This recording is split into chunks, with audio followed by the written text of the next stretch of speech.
This is Ultimate Soccer with Soccer Steve. But this is a England jacket, collector's edition.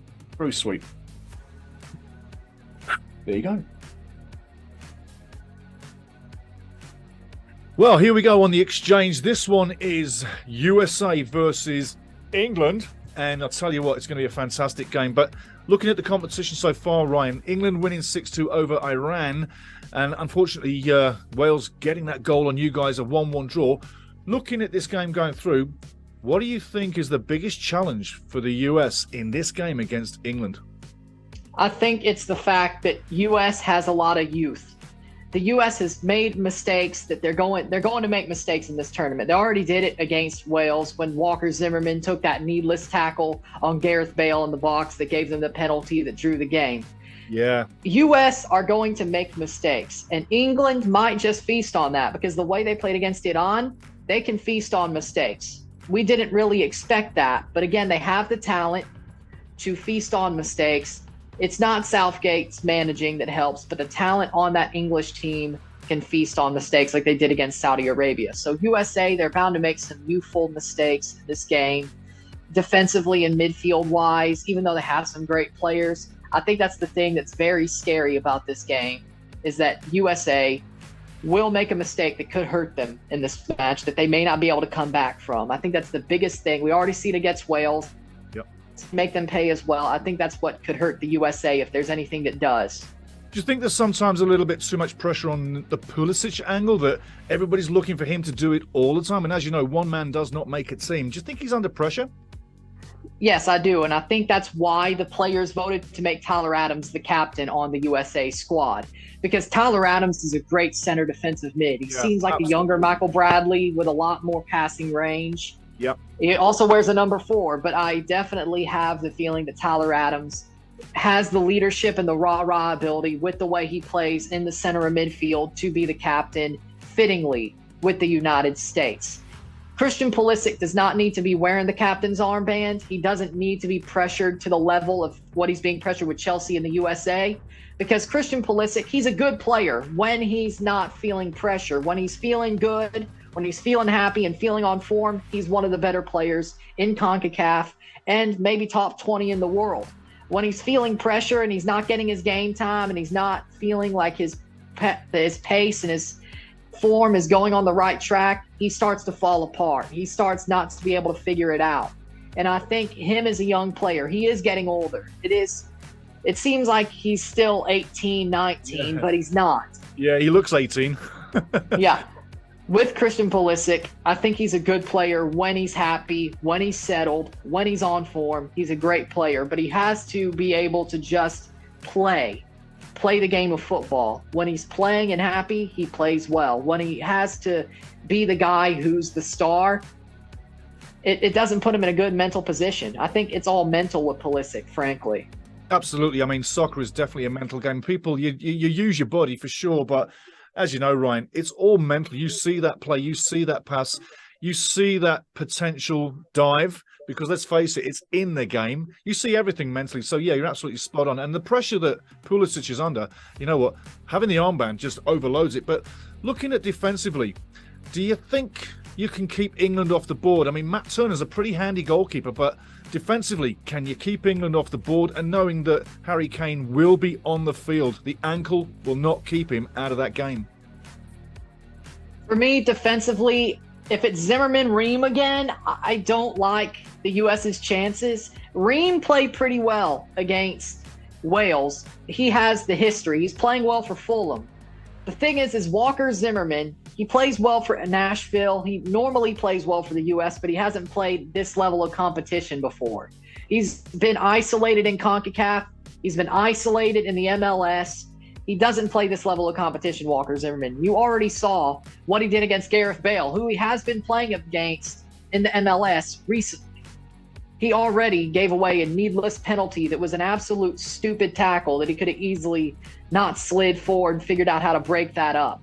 Yeah, I was surprised that he jumped in. I was really surprised he jumped into that challenge. Yeah. It was a needless, reckless challenge. Yeah. and they already had the lead, and they were dominating that game at that point. Yeah.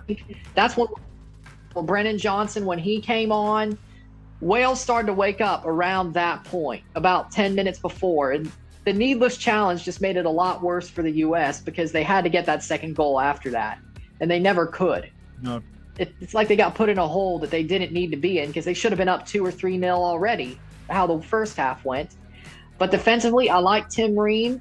I don't know if Walker Zimmerman should be there against England. I think Ream can handle, but I think it needs to be a more Cameron Carter-Vickers from Celtic probably. I think that's a little bit more likely to fit because he's been in England. Yep. He's a good defender. He knows how to play these European teams. He's played well at Celtic under Ange Postecoglou. I think that's a better situation. Ream and Carter-Vickers with Yedlin and probably Yedlin as a left back, as the right back. They'll probably stick with what they had out there. Mm-hmm. But for me, I think it has to be Carter-Vickers and Ream if you want any chance of trying to keep England off the board. I don't think Zimmerman can start. I legitimately don't. I think Matt Turner will do all he can, but you have to start Carter-Vickers, who's more proven in England, in the home nations, in Europe. I think you have to go there. What kind of tactical setup do you think that Berhalter's going to come out with? I think he's still going to go with his 4-3-3. I don't think he's going to change. He never has. I think the system that he plays is a similar system no matter who. Even if you should change, he doesn't change. So the 4-3-3, he's going to stick with it. He's going to stick with his 4 backs. He's going to stick with the left back and right back going more forward if they can, more defensively if they have to be, but more as wing backs instead of just static outside backs. The 3 midfielders, probably Musa, McKennie, Aronson, or Musa, McKennie, Adams. Adams, McKennie, Aronson, or one of those 3 midfields. Yeah. But again, the midfield will probably be the same. Pulisic, I think Reyna starts this game. I think Gio Reyna should start this game. I don't know if Berhalter wants to do that, but I think Gio Reyna, the way he plays, I think he has to start this game. By the way, I love that shirt again, mate. It's a wicked shirt. Thank you. Yeah. So first off, I want to hear your thoughts about the England-Iran game from Monday.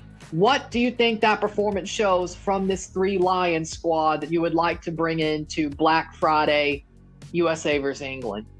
I'll tell you what, the first thing is that it reminded me of the World Cup in 2018 when England fired 6 goals in against Panama, and I'm thinking they fired 6 goals in here as well against Iran that didn't really put up much of a fight. I'm not coming down on Iran, but this was not their day. They were too politically in different areas of the world with their minds and thoughts, and England came focused on the game. I think if you come to the game and focus on the game, you get something out of it.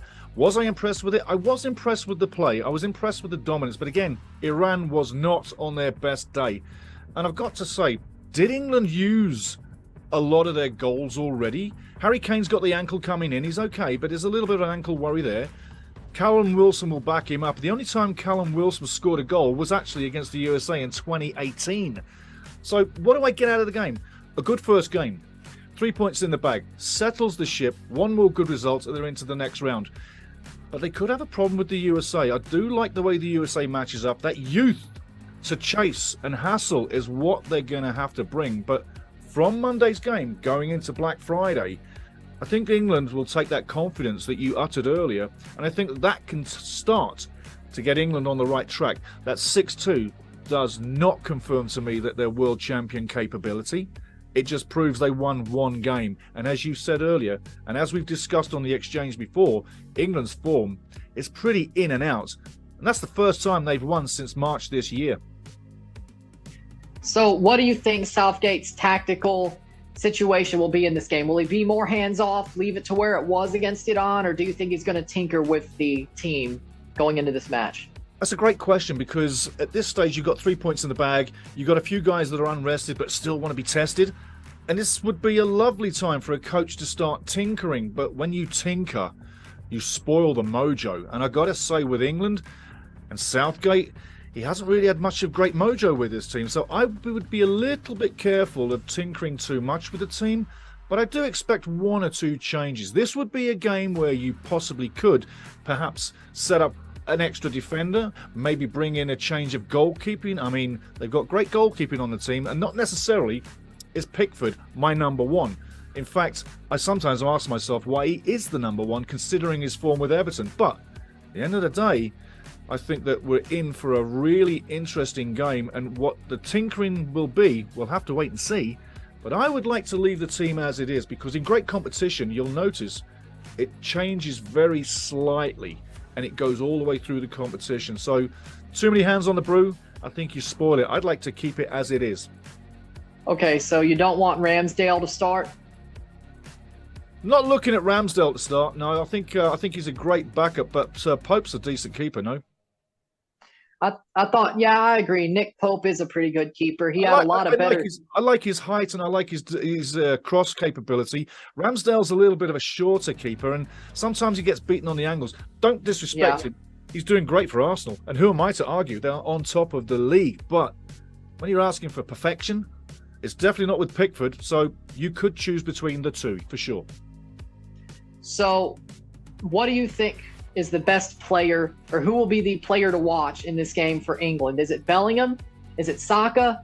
Who do you think it is? I tell you what, Bellingham is on course to be something very special, and I love the way he plays. I love the way he holds the ball. What really impresses me is, for a guy so young, his capability to shield and hold the ball and not get pushed off. It really is surprising to see a young player that strong. He likens me sometimes when I look at him. I think I see a bit of a Thierry Henry with the ball play, but at the same time, I see a guy that probably isn't so well known in the US, but Rio Ferdinand's best friend, his uncle, also by the name of Ferdinand, up at Newcastle. So you got to say, it's a case of, you know, they should stick with what they've got, is what I'm saying.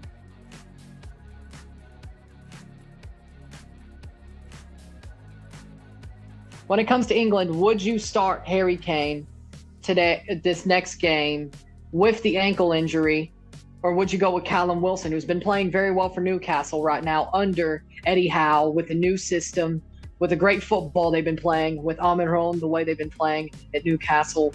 Would you start Callum Wilson, or would you go with Harry Kane? I would start Callum Wilson for that simple reason. Harry Kane's got a bit of an ankle issue. It's not a problem, but the thing is, it could become a problem. And I think a great coach would say, Harry, we know your capability, we know your form, and we know what you're capable of, but we want to put you on the bench for this game. Non-starter. Remember, everybody sits on the bench, yeah? But I think I would put him on the bench.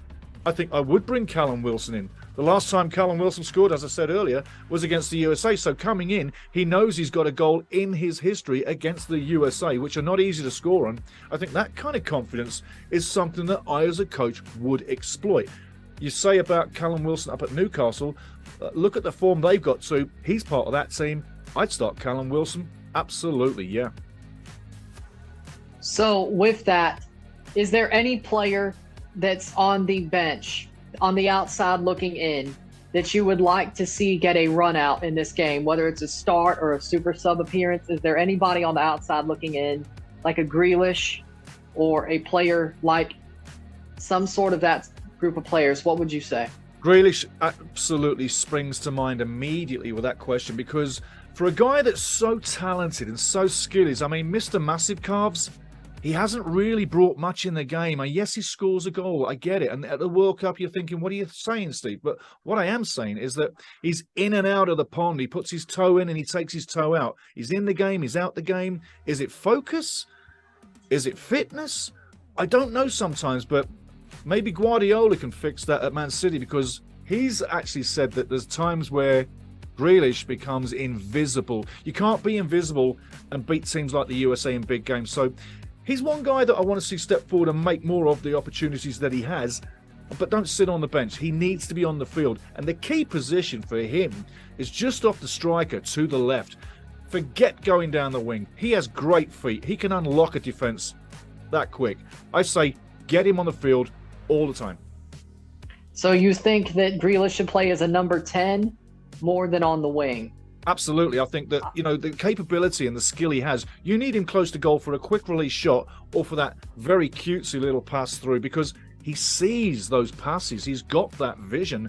Why would you want to put someone that dangerous so far away from goal? He needs to be directly around the danger area where he can really kill off the enemy.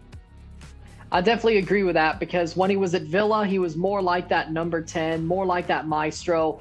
At City, I think the reason he's flopped is because he's more on the wing. He can't really get a game as the 10 because Kevin De Bruyne is there. Yep. And he plays a lot better at City than he has been recently for Belgium. So, again, Grealish is a lot better as a 10. I would agree with that. But does Southgate's system, does he really want to go use a 10? That's the question. Yeah, with Southgate, we all consider that he changes things very slightly, but when he does make a change, it really seems to upset the team play. And they come out again for the next 15 minutes, and it's as if they've met each other for the first time. They seem to go from one great game, then into a miserable performance where they're like a bunch of strangers. So that should give the USA some hope on Friday. I just don't see it. I think the mojo that England have, they're going to bring it in. They won't really change much. I got 3-2 England. 3-2 England. 3-2 England. You're still sticking with that one?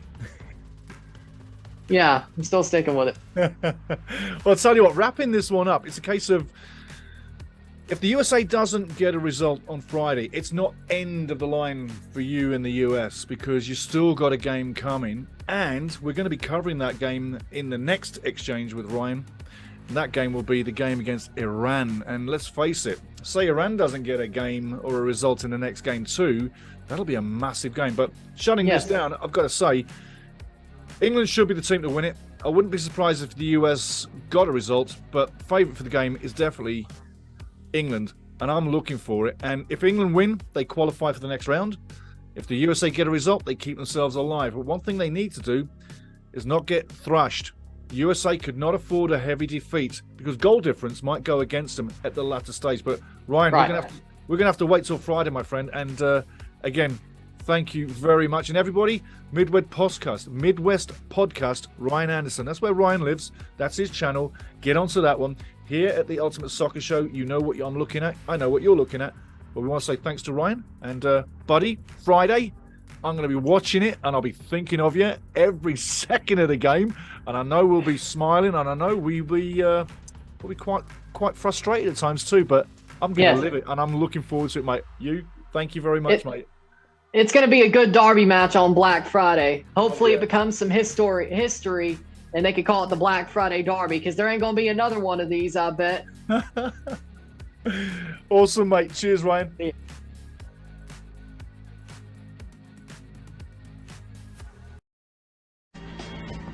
The Ultimate Soccer Show. Join me. Listen. You'll love it. Everybody does.